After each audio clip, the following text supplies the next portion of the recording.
Ok, salut, salut. Ce message est pour tous les pasteurs, tous les hommes de Dieu. J'aimerais vous dire ceci. Vous savez, au moment que nous sommes au service de Dieu, nous devons savoir notre étage.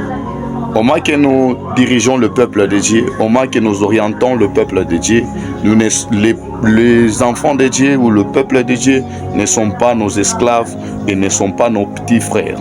Donc vous allez voir certains serviteurs en train de tonner sur des grandes personnes, en train de tonner comme si c'était leurs esclaves, en train de les intimider. Mais vous n'êtes pas leur chef, vous n'êtes pas leur autorité, mais vous êtes leur serviteur. Donc cela veut dire vous êtes le serviteur de ces peuples-là. Donc, vous, votre rôle est de veiller à ce que les âmes ne puissent pas se perdre. Vous êtes appelés de veiller à ce qu'ils puissent bien écouter la parole, qu'ils puissent bien fonctionner et faire l'œuvre de Dieu et marcher dans la crainte pour qu'ils puissent avoir la vie éternelle. Dieu vous a confié ces âmes, pas pour que vous puissiez tonner sur eux.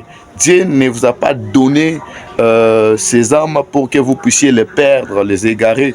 Et vous dites des fois que même s'il part, même s'il partait, Dieu va me donner d'autres brebis. Non.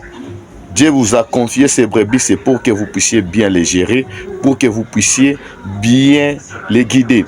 Et ensuite, j'aimerais vous ajouter ceci.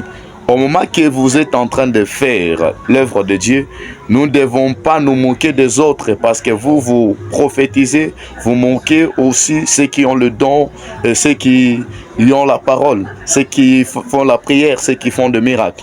Non, chacun a sa partie, chacun a son appel, chacun il est dans son coin. Et au moment que chacun est dans son coin, Dieu l'utilise selon sa part.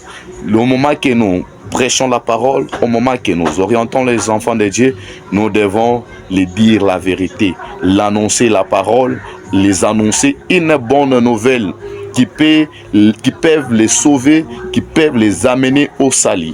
Merci beaucoup. Que Dieu vous bénisse abondamment.